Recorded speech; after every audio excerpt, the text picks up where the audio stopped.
from Eullair hair. I haven't had a blonde wig in so long, and I've been trying to go straight gray for a very long time, or like something close to silver. So we're gonna see what happens today, because it always tends to go left, especially when I'm playing around with these damn frontals. Sometimes the frontal tends to be suspect and you have a lot of like falling out because of the frontal area of your wigs or whatever the case may be. So hopefully this is not the case for Eullair hair, because I don't believe I ever worked with a wig 613 unit from them. Bundles, I believe so, but wig, no. So it does come with 4 different combs, 2 on the side, 1 in the middle, and 1 in the back, and then it has the elastic straps. It has about 6-inch parting at the top, and then about 2-inch on the sides, and it does look pre-plucked, so I'm not mad at it or whatever. My hair is in a bun right now, so I'm so ready to snatch this damn bun out and work with this. I really wanted to do a really cool dope color, but I really want to be really simple and basic. So all I'm going to do is use some purple shampoo to finesse this situation. So this is the silver shampoo that I'm going to be using today. This is by Matrix. This is what I used to use like when I was really into coloring my hair like silver. Use this, it was really good, so hopefully it still is amazing. They changed the packaging on me, so I'm just gonna run me some water in my sink, plug it up, make sure it's some hot steaming water. Put about 3 to 4 drops of this in the water while it's like really boiling hot, and I'm just gonna dip the hair in it and see what it does. And then I'm gonna dip the hair inside, but I think I want to add some more just so I don't have to keep redoing this. The reason why I like doing it like this is because back in the day when I didn't do it like this, I would like put the purple shampoo on the hair, but then I'll put the purple shampoo directly on the hair, and it will just cause the hair to turn purple versus, you know, diluting the product down with a little bit of water.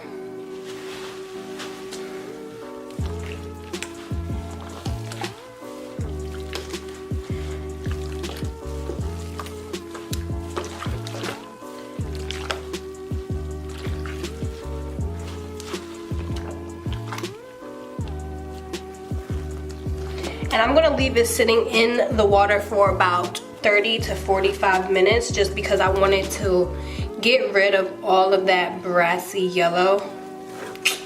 And we'll see what happens, guys. Because this is how simple this process used to be. But sometimes it's just not that simple anymore. But I'm just trying to show you guys so far how it looks. It does look like it has canceled a lot of that yellow out, but I don't wanna like let my eyes deceive me and let it air dry and it still looks purple. So I'm going to just let it do its thing.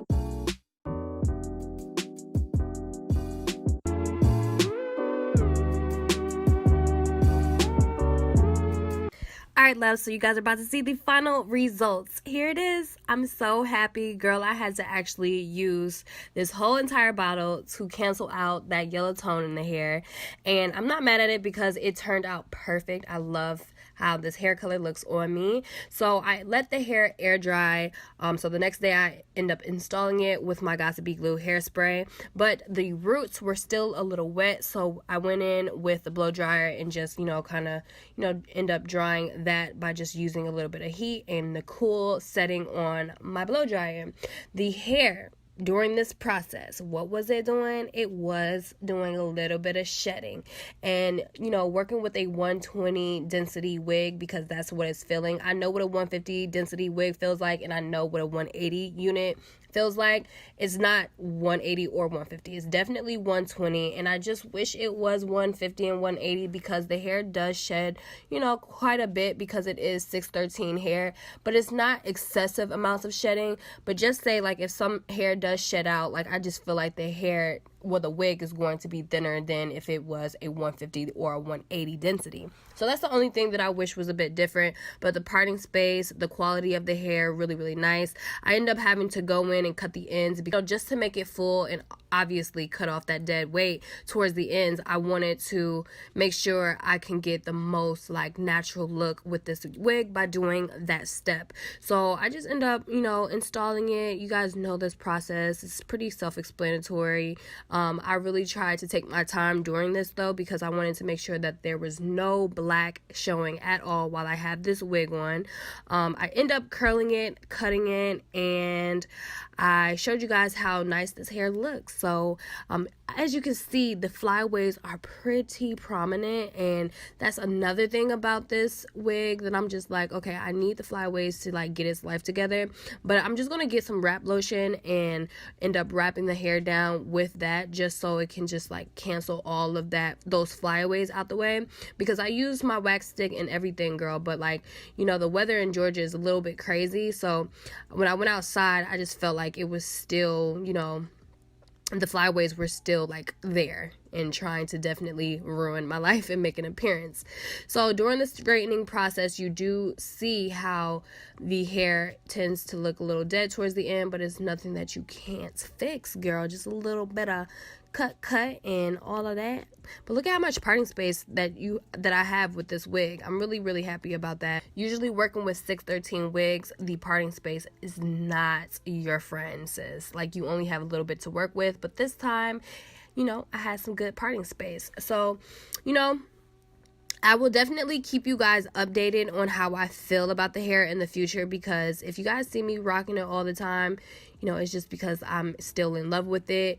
But I do want to just play around with it a little bit more before I give you guys my final thoughts. But so far, the hair held up really good during the little purple shampooing process. I did have to condition the hair just to put a little bit of moisture back into the hair.